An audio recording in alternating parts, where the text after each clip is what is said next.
ஆனாலும் சனி பகவான் என்றாலே எல்லாருக்கும் ஒரு பயம், அச்சம். அவை அனைத்தும் 4ஆம் இடம், 6ஆம் இடம், 11ஆம் இடம். இந்த 3 இடங்கள் தான் சிறப்பான இடங்கள் என்று ஜோதிட புத்தகத்தில் எழுதப்பட்டது. நேயர்களுக்கு 6ஆம் இடத்திற்கு சனி பகவான் பேச்சியாக போறார். 6ஆம் இடம் என்பது ஒரு வெற்றி ஸ்தானம். சனி பகவானுக்கு எதிரி, நோய், கடன், விபத்து, வழக்கு, இந்த 5 விதமான விஷயங்களையும் இல்லாமல் செய்யக்கூடியவர். 6ஆம் இடத்திற்கு பெயர் புதையல் என்று ஒரு பொருள் உண்டு. எதிர்பாராத அந்த வரம் என்பது என்ன தெரியுமோ? அவரவர் ஜனனகால ஜாதகத்தில் தசாபுத்தியே அதன் வரமாகும். ஒரு மனிதனை வாழ்க்கையில் ஜனனகாலத்திலிருந்து இறுதி நாள் வரை இயக்குவது தசாபுத்தி தான். அந்த தசாபுத்தி நான் சொல்வது போல சாதகமாக இருந்து விட்டால் ஒரு மிகப்பெரிய வெற்றியை சனி பகவான். தசாபுத்தி சாதகமாக இருக்கிறதா இல்லையா என்று தெரிந்து கொள்ளணும்னா நீங்க நேரடியாக என்ன பார்க்கணும். இந்த யூடியூப் சேனல்ல கீழே என்னுடைய நம்பர் இருக்கும். போன் பண்ணிட்டு நேரடியாக வாங்க. 100% அதற்கான வாய்ப்புகள் இருக்கிறதா இல்லையா என்று நான் உங்களுக்கு உறுதியிட்டு சொல்வேன். அதை தாங்கள் எழுதி வைத்துக் கொள்ளலாம், பதிவு செய்து கொள்ளலாம், நடந்தே தீரும் என்பது சந்தேகத்துக்கு இடமே. நேரடியாக வர முடியாதவர்கள் வாட்ஸ்அப் மூலம் ஜாதகத்தை அனுப்பி என்னிடம் உங்களுடைய கேள்விகளை கேட்டுக்கொள்ளுங்கள். நிச்சயமான தகுந்த பதில் அளிப்பேன். அதுல உங்களுக்கு சந்தேகத்துக்கு இடமே வேண்டாம். உலக தமிழர்கள் அனைவருக்கும் என்னுடைய பணிவான வணக்கம்.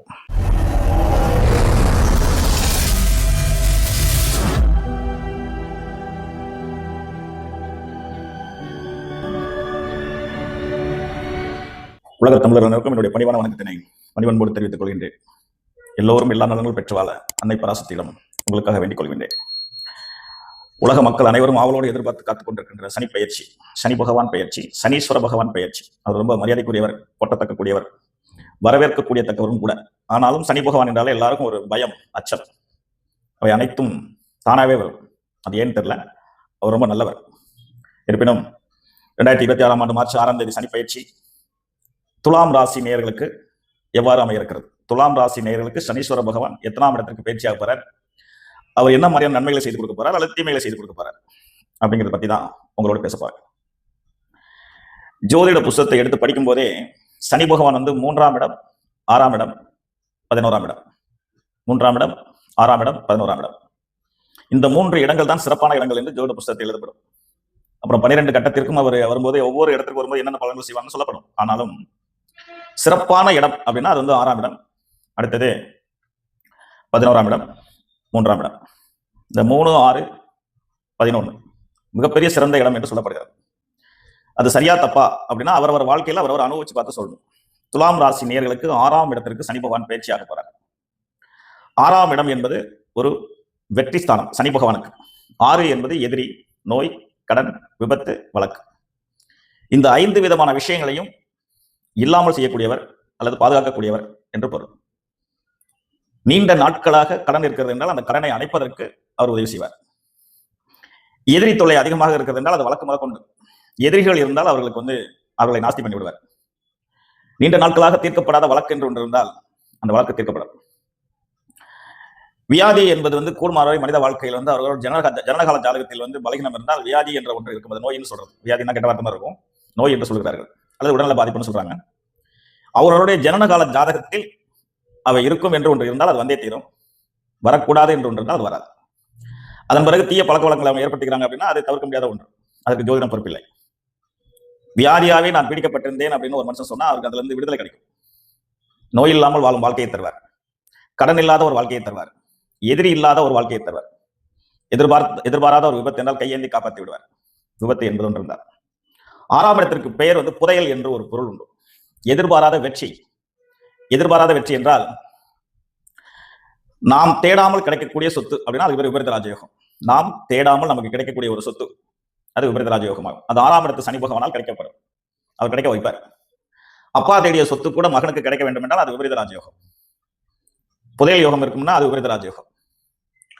எங்கேயோ கடந்த ஒரு அனாதை சொத்து எதிர்பாராத விதமாக ஒரு மனிதன் கிடைத்தது என்றால் அது விபரீத ராஜயோகம். சிறிய பதவியில் இருக்கிறவனுக்கு பெரிய பதவி கிடைத்தால் அது விபரீத ராஜயோகம். எதிர்பாராத அரசியலில் மாபெரிய வெற்றியை தருவது 6ஆம் இடம், அதற்கு பேர் விபரீத ராஜயோகம். நம்முடைய இன்றைய தமிழக முதல்வர் மதிப்பிற்குரிய ஐயா அவர்கள் அவர் கடந்த சட்டமன்ற தேர்தலில் வெற்றி பெறும்போது 6ஆம் இடத்தில் தான் சனி பகவான் இருந்தார். அன்றைய காலகட்டத்தில் நான் இந்த யூடியூப் சேனல் தொடங்கல. அப்படி தொடங்கியிருந்தா நான் நிச்சயமா அவருக்கு வெற்றி நிச்சயம் சொல்லியிருப்பேன். 6ஆம் இடத்து சனி பகவான் மிகப்பெரிய ஒரு வெற்றியையும் மிகப்பெரிய பொறுப்பையும் கொடுப்பார். அந்த காலகட்டம் சிம்ம ராசி நேயர்களுக்கு 6ஆம் இடத்தில் சனி பகவான் இருந்தார். தமிழக முதல்வர் ஐயா அவர்கள் சிம்ம ராசி. அன்றைய தேர்தல் காலகட்டத்தில் 6ஆம் இடத்தில் சனி பகவான் இருந்தார்.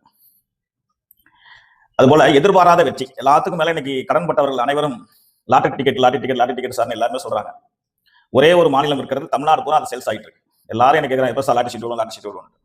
அது மிகப்பெரிய யோகங்கள்ல ஒன்று. எப்படி ஒரு தனி மனிதனுக்கு புதையல் கிடைக்கிறது ஒரு அதிர்ஷ்டமோ, எதிர்பாராத அரசியலில் மிகப்பெரிய பதவி கிடைக்கிறது அதிர்ஷ்டமோ, அதுபோல லாட்டரி டிக்கெட் விழுவதுங்கிறது அதிர்ஷ்டத்துல ஒன்றுதான். நினைச்சா விழுகாது. நம்ம கடனை கட்டுறதுக்கெல்லாம் லாட்டரி டிக்கெட் விழுந்து தான் கடன் கட்டணும்னா உலகத்துல ஒரு நாளைக்கு 10 கோடி பேருக்கு லாட்டரி டிக்கெட் விழுகும் ஒரு நாளைக்கு. அதனால எதிர்பாராத ஒரு வெற்றி நிகழ்ந்தது என்றால் அது சனி பகவான் 6ஆம் இடத்தில் இருக்கும்போது நடக்கும். அந்த அதிர்ஷ்டம் துலாம் ராசி நேயர்களுக்கு இன்னும் 2.5 ஆண்டு காலம் அங்கிருந்து அவருடைய பயணத்தை துவங்குவார். எதிர்பாராத வெற்றிகள் உங்களுக்கு கிடைக்கும். எதிர்பாராத வழக்குகள் தீரும். நோய் உபாதையிலிருந்து விடுதலை அடைவீர்கள். எதிரி தொல்லையிலிருந்து விடுதலை அடைவீர்கள். விபத்திலிருந்து பாதுகாக்கப்படுவீர்கள். எதிர்பாராத விதமாக வீடு அமையும், பூமி அமையும், வாகன யோகங்கள் அமையும். எவ்வளவு சிறப்புகள் பூமியில் இருக்கிறதோ ஒரு மனிதனுக்கு அனைத்து சிறப்பையும் அவரவர் வாங்கி வந்த வரத்தின்படி செய்வார். அந்த வரம் என்பது என்ன தெரியுமோ? அவரவர் ஜனனகால ஜாதகத்தில் தசாபுத்தியே அதன் வரமாகும். ஒரு மனிதனை வாழ்க்கையில் ஜனனகாலத்திலிருந்து இறுதி நாள் வரை இயக்குவது தசாபுத்தி தான். அந்த தசாபுத்தி நான் சொல்வது போல சாதகமாக இருந்து விட்டால் ஒரு மிகப்பெரிய வெற்றியை சனி பகவான் தந்து விடுவார். அதற்கு தசாபுத்தி சாதகமாக இருக்க வேண்டும் என்பது சந்தேகத்திற்கு இடமே இல்லை என்பதை எனது மக்கள் அறிந்து கொள்ள வேண்டும். அண்ணன் ரொம்ப சிறப்பான விஷயங்கள் அனைத்து சொன்னாரே, இதுவரை நடக்கல, 2 வருஷம் கழிச்சு நிறுத்தக்கூடாது.